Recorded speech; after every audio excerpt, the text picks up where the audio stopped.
Alright, so let me ask, does it have a faster processor? Yeah. It does. Does it have a 3D camera? Oh yeah. It does.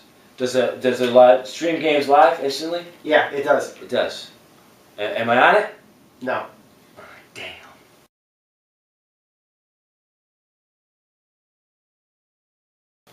Hey gamers, Maniac here at GameAccess.net.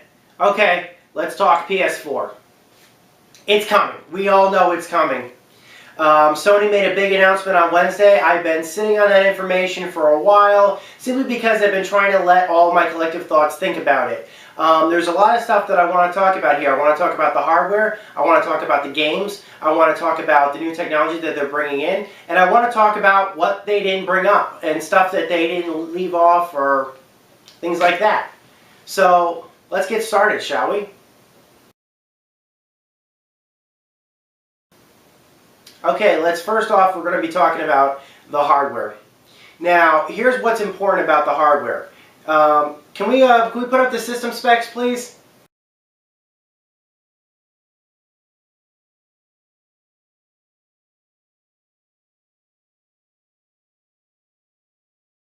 Thank you. So, what do you get from these system specs? Well, first off, Sony made an announcement when they said, yep, PS4 is coming. We're going to have an x86 processor, we're going to have a super high-end graphics processor, and we're going to have a hard drive, and we're going to have a 8 gigabytes of GDDR5 RAM. What does that all mean? Well, if you're not a PC person, you probably won't know what those specs are, but I can tell you this right now. This is beyond what the top level PCs are capable of right now. If I went to the store, I couldn't get these kind of components. So Sony is really trying to at least develop in their console. They're not developing a snapshot of what this current PC generation is, which is quite powerful, I'll be honest. They're going to take future technology, put it inside the PlayStation 4 that's not available yet, so that when they get to market, it will give them an edge, basically. It will give them a technical edge over the PC for right now, and probably extend the lifespan of the PlayStation 4. Now, I know a lot of people would remember back when the PS2, Xbox, and GameCube were out, a lot of people complained at the time that those consoles were kind of like early snapshots of what the PC was capable of. In fact, by the time those consoles launched, the PC was already more powerful than all of those consoles were, even the highest system specs. And because of that, those consoles had to work around those type of limitations, whereas they didn't have those kind of limitations with the PC. When the time came out of this past generation, the Xbox 360, the PlayStation 3, and the Wii, the specs weren't a problem, particularly with the Wii. Not so much with the Wii. The Wii was a bit of a spec problem. But for the PlayStation 3 and the Xbox 360, those both had more advanced processors, and in some cases more advanced graphics at launch than the PC had. And that extended this lifespan to probably one of the longest console lifespans that we've had in quite a while. So it's quite possible that based upon that alone, the PlayStation 4 could certainly be out at market for quite a while, probably just as long as this console lifespan has been. That's a good thing. That's going to keep some, you don't want a console lifespan only be about 1 or 2 years, or 3 or 4. If it can go 5, 6, 7 years, then your initial investment is certainly worthwhile, and that's a good thing. So I got to applaud Sony for having those kind of specifications. Also, by choosing to use an x86 processor, a PC tweaked, but still a PC-based GPU, and super fast RAM on a hard drive, it's going to just be easier for developers to develop games for it. And if it's easier for developers to develop games on the platform, even if the SD, especially if the SD source development kits are good as well, we could see shorter game development cycles. More games could be coming out from developers at a more, a quicker pace. That's fantastic. That's great. So there's a lot to appreciate in here. In fact, actually, John Carmack, the guy at id Software, one of the founders of id Software, very smart guy, invented the Doom engine, Quake engine, that sort of thing, had tweeted that he was impressed with the decisions that Sony had made. So applause there. Also, they had shown that Unreal Engine 4 that Epic was developing will be available on the PlayStation 4 as well. So for those of you interested, or for those developers that may be interested in doing cross-platform development or something like that, having Unreal Engine 4 available on the PlayStation 4 could very easily help with development cycles as well, and allow for cross-development or multi-platform development. Lot to appreciate here. So, what is it that Sony did promise right out of the box with this thing? Well, they promised game streaming.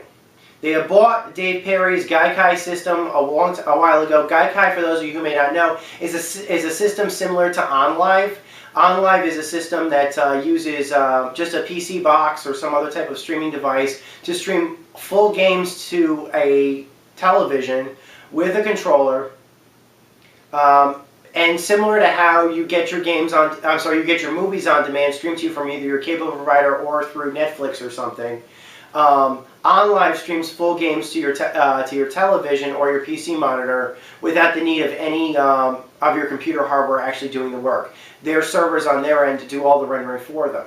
Now, some people argue that there might be a latency problem because twitch reflexes and precision is something that's quite important. But I've seen OnLive development and I've played it, and the latency wasn't that noticeable, certainly. Sony did say that Gaikai system was bought. The technology is in the PlayStation 4. It's being used to stream full games and will be available to stream full games to players. Pretty much probably right around launch, or you'll be able to do this right out of the box with the system itself. So for those of you who may be interested in playing a game, the immediate second that you purchase it, with that, you'll be able to immediately pick it up and play it through streaming as the system downloads it and they get full game in the background. The intention, Sony says, is that digital distribution is a very important thing for them. They want to be able to digitally distribute all of the games that they possibly could offer for the PlayStation 4 users, and for anybody who would, let's say, purchase a PlayStation 4 game through their download service, they want them to be able to play immediately. Personally, I don't have a problem with them offering this kind of service, but I can tell you this right now, it's not going to be as good as having a physical copy of a game. It's just not. And there are already devices out there, like the Apple TV, for example, which are able to do streaming. You don't need a lot of hardware or a very big box to do a stream, even for a video game stream. The dedicated OnLive boxes will probably run the same size as an Apple TV is. You don't need that kind of hardware. All the major hardware rendering is all done on the server end, not on the client end. So all basically that's doing is outputting what it's receiving visually and audibly to a television. You have these heavy system specs, all these central process, this decent central processor, this great GPU, this super fast RAM, faster RAM than we can even get in PCs nowadays. The GDDR5 RAM is RAM that's only available right now in graphics boards. You can't even get it for system RAM. They're using it as system RAM. That's phenomenal. You don't need all that hardware just to do dedicated streaming. And here was the thing. They never mentioned during the event that they were going to even have a Blu-ray drive, or what the full distribution was going to be for full retail games on the system. They had only brought up, as far as I can recall from the stream, the Gaikai system or digital distribution. Now, don't get me wrong. There's going to be some other positives about the system, what you can do with that. It will be able to download full games, of course. It has a dedicated processing chip for background downloads of things like firmware updates, patches, as well as full game downloads and demos and things like that. So you will be able to do all of that in the background. The system will take care of all of that for you as you play all of your games. Sony promises that your games will be the forefront of this new system. Great, fine, wonderful. I got no problem with that. Okay, so let's talk a lot about the social features, because Sony was talking a lot about this.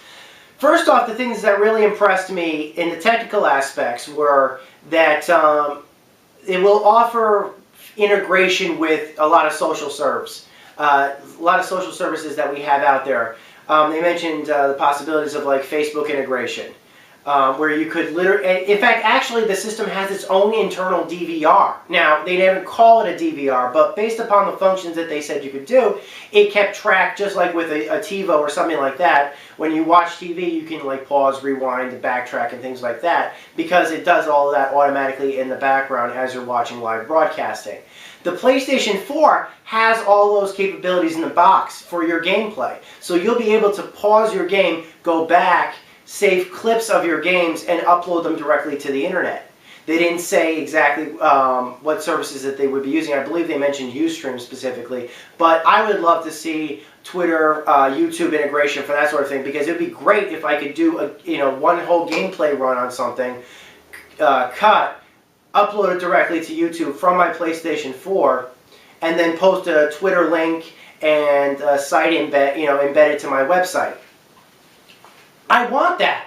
It saves me having to go out and buy and spend $200 on my own personal video game DVR or something like that. And even those have limitations with things like they don't use HDMI, so they can't do digital direct capture. They have to do analog direct capture. Some of them are limited to 720. Some of them are limited to 480. Some of them are can't do 1080p. I want to do 1080p video game captures. This sounds like you'd be able to do that. Also, another great feature that I was seeing is they're pretty much making save games obsolete with it. And that is that you'll be able to do full system standbys. How will you do that? You won't have to worry about saving your game, closing it down, quitting to the desktop, and then shutting it off, hoping that nothing was erased or canceled. Sometimes, some games will not, even though they autosave, will not save a progress unless the game is quit and saved to the main menu, and the game closed down, or the game console closed down only after it's been brought to the dashboard or something, kind of like how PC games work. It saves your entire game state and stores it in the hard drive and the memory, and then will power down completely. And then when you power your PS4 back on, it picks up exactly where you left off. You won't even need to worry about saving. That's phenomenal. That's a great feature. I mean, I never thought about that would be a useful feature, but I mean, nowadays we'll put computers to sleep to save our systems, but have the computers off. That's great. I wish I had thought of that kind of stuff. So I got to give props to Sony for giving that kind of offer. However, I can't imagine it would work in a streaming purpose. I just can't. For some odd reason, I can't imagine that that'd be working. Let's say, for example, you power the system down and it loses internet connection or something. That does sound like it could be a problem. They are promising that they'll have a smart system in place that will automatically download full games in the background based upon your game preferences and things like that, based upon what you've played and what you've downloaded. The Sony promises that the system will actually decide what games it's expecting for you to purchase, so that when you purchase a game yourself, it will automatically be available because it had been previously downloaded. Now, I don't know how I feel about that. I don't know if that's that good an idea, and let me tell you why.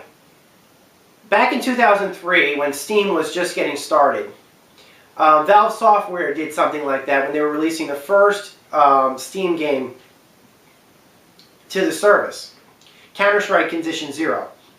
It was like a single-player Counter-Strike game. For Steam users, all of a sudden at around that time, Steam just started downloading something without the user's consent or knowledge in the background. And after some time, depending upon what your connection speed was, it would be a little pop-up saying, "Congratulations, I've just downloaded Counter-Strike Condition Zero, the full copy of the game to it. If you want to purchase the game, just give me your credit card and it will be unlocked automatically."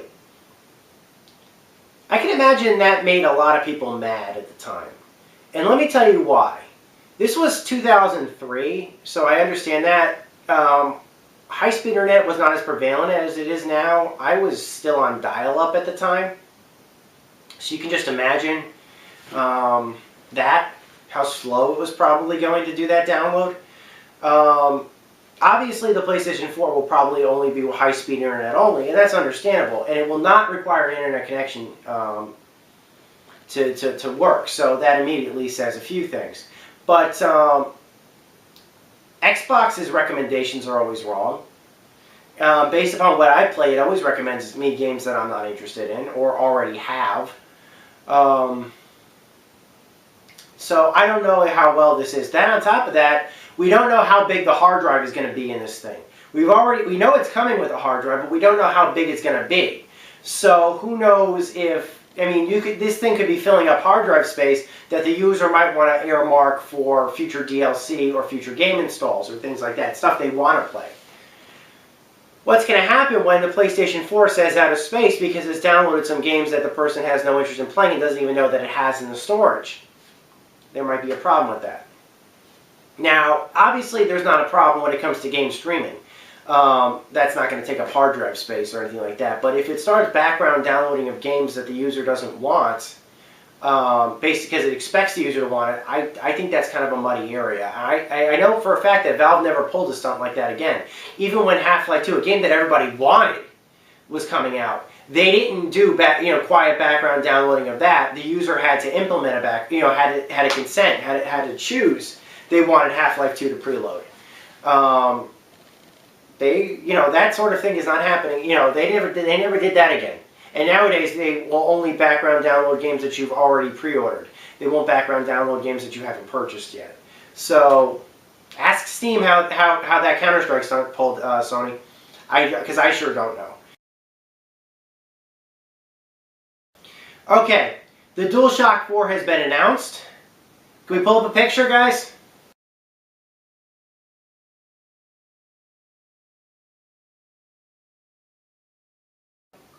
What is this thing? Immediately when you look at it, you say, well, that's a DualShock. That pretty much keeps a lot of the same stuff of the DualShock intact, and it's true. But there were a lot of complaints that I was hearing across the board from just DualShock in general, whether it be the 1, the 2, or the 3, that people were complaining about. If you look at it immediately, you'll say it's the same basic shape as a DualShock. Now, I don't have a problem with that because it's kind of iconic, but guys like Twitch has always had a problem with the placement of the thumbsticks and preferred the placement of the Xbox 360's controller. But if you take a good look at it, it actually solves 2 or 3 major problems that at least the prevalent problems that I had heard. If you look really closely at the pictures, you'll notice that there's a curved inward triggers on both of the trigger buttons.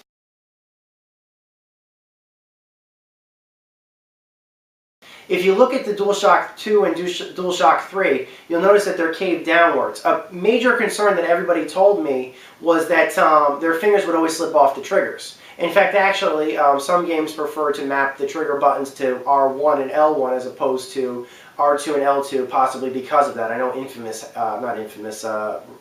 Resistance Fall of Man had that. Could that be because of that reason? I just don't know, but there people were complaining about it. It never bothered me because there was certainly some texture to that allowed my finger not to slip. But for some people, I guess they just have sweaty palms. Another thing that you'll notice is the analog sticks were brought inwards. Very similar to how, it's not totally inwards, but it reminded me very similar to how Nintendo's analog sticks look. The Xbox 360 analog sticks for their controller curve inwards. The PlayStation 3's analog sticks for the DualShock are outwards. And again, they have a little bit of texture to them, but again, people always have complained to me that their fingers will slip and things like that. It also has a built-in speaker. It also uses, they've moved up to USB 3. They're not using USB 2, which means that your USB 2 charge cables from the PlayStation 3 will not work on this. It's using they will not work for charging and things like that. At least not for the DualShock 4s. Other things that are going to be included is, of course, the center touchscreen, and it's a bit interesting what they're going with this.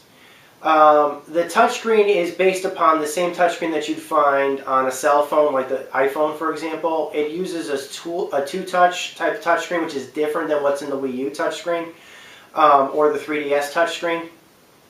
So it's a multi-touch screen, and it will be able to adjust itself on the fly based upon user and game input and stuff like that. I think that's kind of an interesting thing, but my friend, the unknown camera person, has this, I don't know if it's a condition, I don't know if this is just how they are, but I've played games with the unknown camera person on the Xbox 360 and on the PlayStation 3, and I can tell you that every other few minutes, an XMB screen or a PlayStation or an Xbox Live screen will all of a sudden just appear up in the middle of their gameplay because somehow they've actually hit that center button. I have no idea how they do it. I told them about it. I was going to mention this yesterday. They have no idea how they keep doing it. Their hands are about the same size that my hands are. But sure enough, I don't know if it's just that person's problem or if it could be a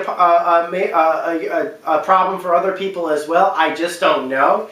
But I can tell you this right now, the unknown camera person, that probably just will not fly.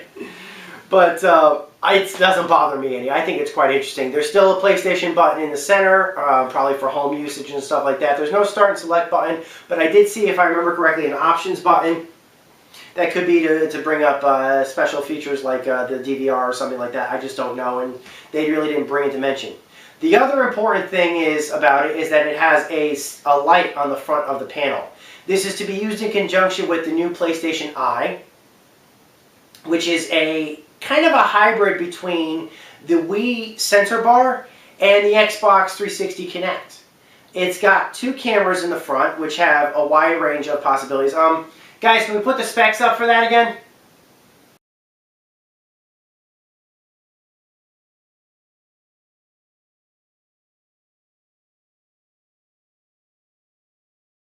Okay, as you can see from the specs on that, it's a 1200 or so by 800 camera, and there's two of them, which means that it's a 3D camera, and it will be able to do full 3D motion depth, or do motion depth as well as take one-dimensional or two-dimensional video.